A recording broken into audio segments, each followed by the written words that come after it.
Welcome to Motivational Humanity. You are not alone. Good morning, everyone. But let's dive into something that makes us feel alive, yet terrifies us at the same time. Love. It's messy, beautiful, and often misunderstood. Today, I want to share you about love, what it teaches us, what it requires, and why it matters. Love doesn't demand perfection from us. It never has. And yet, so many of us hold back thinking that we need to be flawless to deserve it. We tell ourselves, I'll open my heart when I've fixed this, or I'll be ready for love when I'm better, when I'm enough. But here's the truth. Love has never asked for perfect people. Love only asks for courage. It asks us to show up, scars and all, and say, this is who I am. Will you walk with me anyway? But let's be honest, that's terrifying. To be seen fully, our strengths, our flaws, our messy human complexities, feels like standing under a spotlight with no script. We fear rejection, judgment, and heartbreak, so we build walls. We try to look polished, put together, untouchable. We think, if I look perfect, then no one can hurt me. But those walls, as comforting as they might seem, don't protect us. They isolate us. Courage and love is about stepping out from behind those walls. It's saying, I know I might get hurt, but I'm willing to risk it because connection is worth it. Courage is apologizing when we mess up, even if it's uncomfortable. It's forgiving when it feels easier to stay resentful. It's choosing to stay, to work, to fight for love, even on the days when it feels hard. And let me be clear, courage isn't about being fearless. Fear is always there. Courage is about acting despite the fear. It's about knowing you might get hurt, but still believing in the beauty of what love can create. It's about saying, I'm worthy of love, not because I'm perfect, but because I'm human. The truth is, love isn't a reward for getting everything right. It's a connection we create when we dare to be real, when we dare to be vulnerable, and when we dare to let someone see the unpolished, imperfect, beautiful soul underneath. We live in a world that teaches us to armor up, to protect ourselves, and to always appear strong. We're told that being vulnerable is risky, that it's better to hide our struggles, our fears, and even our feelings. But here's the thing, vulnerability isn't weakness. It's the bravest thing we can do.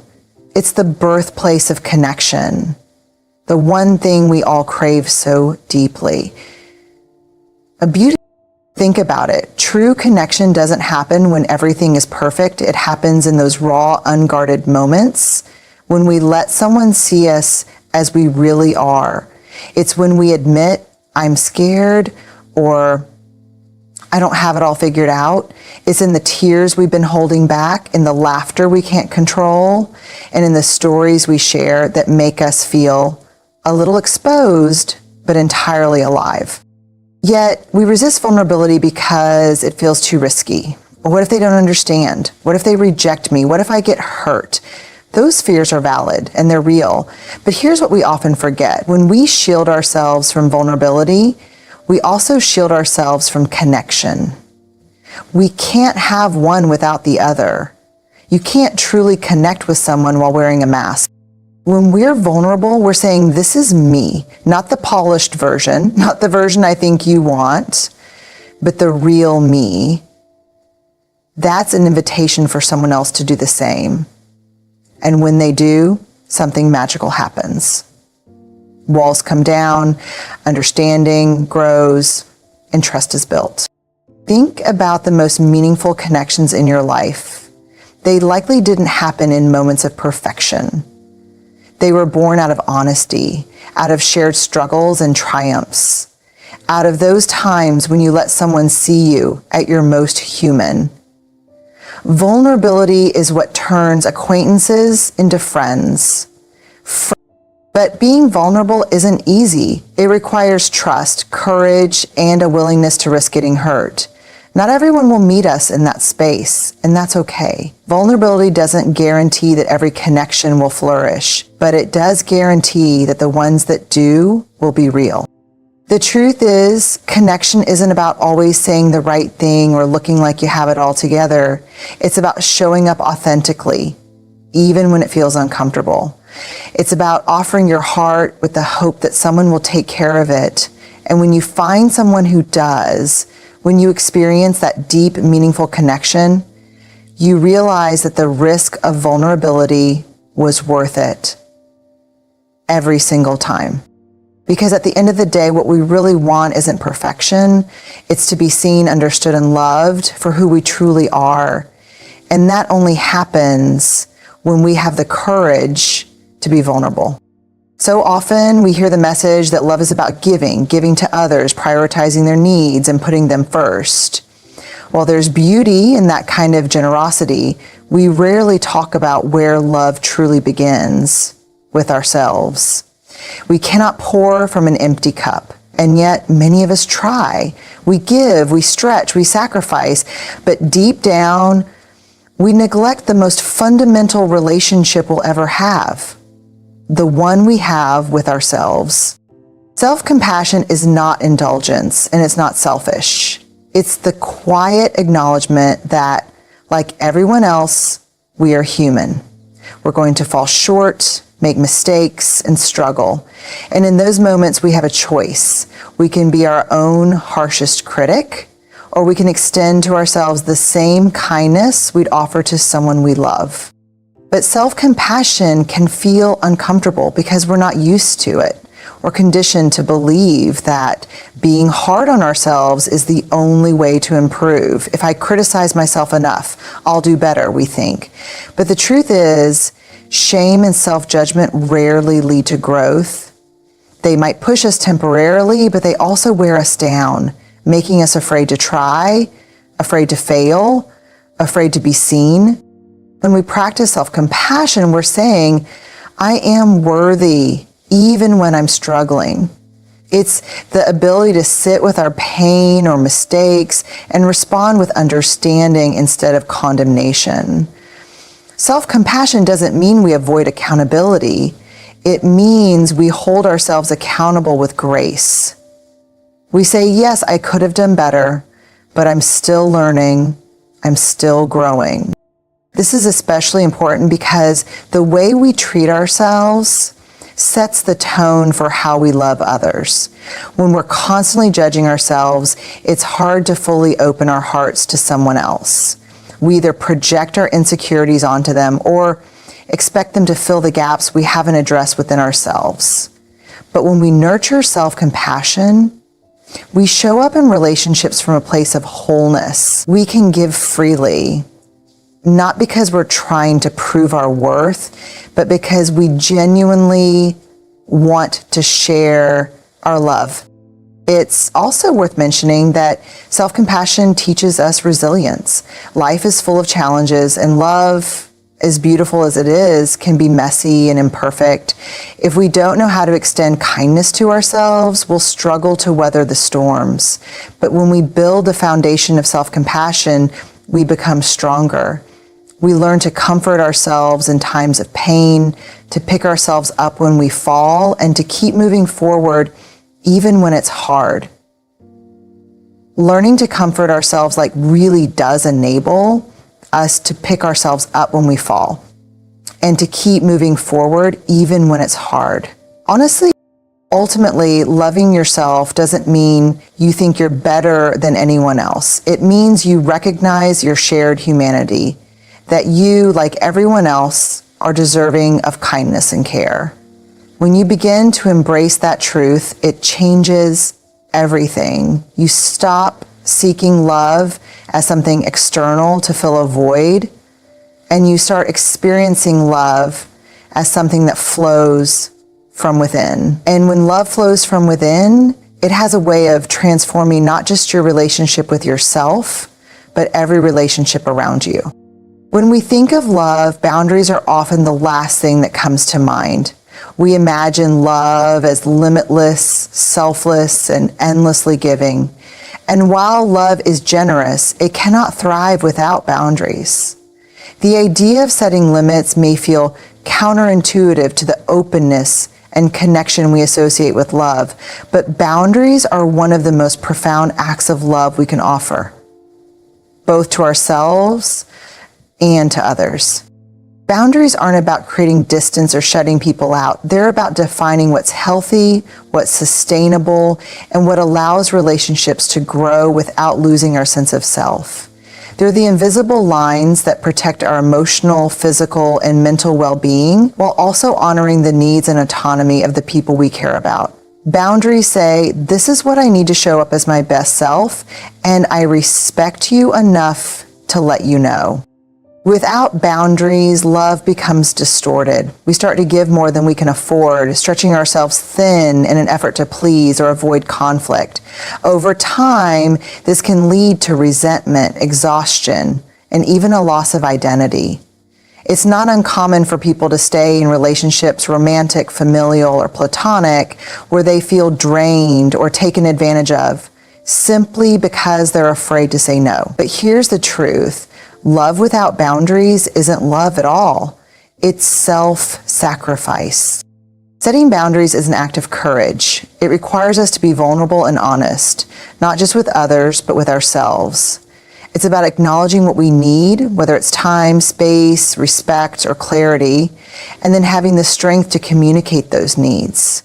This can feel scary because boundaries come with the risk of rejection or misunderstanding. But without them, we run an even greater risk, losing ourselves in the process of loving someone else. One of the most profound lessons about boundaries is that they're not about controlling others. They're about taking responsibility for our own well-being. When we set a boundary, we're not saying, you must change for me.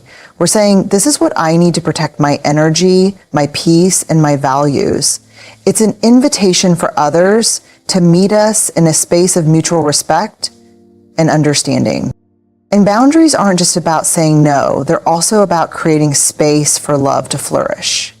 Imagine a garden. Without a fence, weeds might grow unchecked, trampling the flowers and suffocating their beauty. But with a boundary in place, the garden is protected, nurtured, and able to thrive. Relationships work the same way. Boundaries aren't about building walls to keep people out. They're about creating structure so love can grow in a way that feels safe and sustainable. In practice, boundaries might look like saying no to something that doesn't align with your values, even if it disappoints someone. They might look like carving out time for yourself, even when others demand your attention. They might look like speaking up when something doesn't feel right, even if it's uncomfortable. And while setting boundaries can feel difficult in the moment, they ultimately deepen relationships because they're rooted in honesty and respect. The beautiful thing about boundaries is that they allow us to give from a place of abundance rather than depletion. When we honor our own needs, we're better equipped to show up fully for others. We're able to give love freely without strings attached or hidden resentments. And when others honor our boundaries, it shows that they value us, not just for what we can do for them, but for who we are. At its core, love is not about losing ourselves in someone else. It's about finding a balance where we can be fully ourselves while also making space for connection. Boundaries are the bridge to that balance. They remind us that love isn't about sacrificing everything for someone else. It's about creating a relationship where both people feel valued, respected, and whole. And that is where love truly thrives. Love is often portrayed as this grand, sweeping feeling, passionate, intense, and all-consuming. We grow up believing that love is something we fall into, like it's a magical force that just happens to us. And while feelings of love can be powerful, they're not enough to sustain it. Real love, deep, lasting love, isn't just a feeling. It's a practice. It's something we choose day after day, in big ways and small ones. Feelings come and go. They ebb and flow, rise and fall, shaped by circumstances, moods, and even our energy levels. One day, love might feel easy, like the most natural thing in the world. But what about the days when it doesn't? What about the days when life feels overwhelming, when your partner or loved one irritates you, or when you're simply too tired to feel that spark? In those moments, love reveals itself not as an emotion, but as a choice, a commitment to act in ways that nurture and strengthen the connection, even when it's hard. Love as a practice is about showing up. It's about the little things that don't always get celebrated, but mean everything. It's remembering to say, I appreciate you after a long day. It's putting down your phone to really listen, even when you're distracted. It's choosing to lean into kindness during an argument instead of lashing out. Love isn't just in the grand romantic gestures. It's in the ordinary, everyday actions that say, I choose you. But practicing love isn't always easy. It requires effort, vulnerability, and patience. It asks us to show up not only when things are good, but also when they're messy. It's apologizing when you've hurt someone, even if your pride tells you not to. It's forgiving when someone else has hurt you, even when your ego screams to hold a grudge. It's the hard work of seeing someone for who they truly are, not just the idealized version of them, but their whole imperfect self, and choosing to love them anyway. This practice extends beyond romantic relationships. Think about family, friendships, and even the way we treat strangers. Love is in the way we support a friend who's struggling, even when it's inconvenient. It's in the way we set aside time for our parents or siblings, even when life feels busy. It's in the kindness we show to a stranger, holding the door open or offering a smile. Love is the sum of these choices, these intentional acts of care and compassion that build a life filled with connection. Practicing love also means loving ourselves. It's learning to give ourselves the same grace and understanding we offer to others. It's showing up for ourselves on the hard days, offering forgiveness for our mistakes, and choosing self-care when the world demands more than we can give. Self-love is not selfish. It's foundational. Without it, our ability to love others becomes strained, conditional, and transactional. And here's the truth. Practicing love takes courage. It's vulnerable because it means investing in something that has no guarantees. Love isn't always reciprocated, and even in the strongest relationships, it's not immune to disappointment or heartbreak. But the beauty of practicing love is that it doesn't rely on perfection. It's not about getting everything right. It's about trying, about showing up again and again, even when it's imperfect, messy, or uncomfortable. When we see love as a practice, we also let go of the pressure to always feel it. Some days, love feels like fireworks. Other days, it feels like quiet companionship. Some days, it feels effortless. Other days, it requires every ounce of patience and strength we have. But through all of it, love remains a choice, a practice, a way of living. At its core, love isn't about what we feel. It's about what we do. It's about consistently choosing to care, to connect, and to nurture the relationships that matter most. Love is the daily practice of showing up for others and for ourselves in a way that says, I'm here, I care, and I choose you, no matter what. Love is not a straight road. It's filled with detours, bumps, and unexpected twists. But here's what I've learned. The journey is always worth it. Love teaches us more about ourselves than we could ever imagine. It breaks us open in the best possible way, reminding us that we're all just humans longing to be seen, heard, and loved. So my challenge to you today is this. Be brave enough to love. Love imperfectly, love wholeheartedly, and most of all, Love in a way that lets you truly live. Thank you.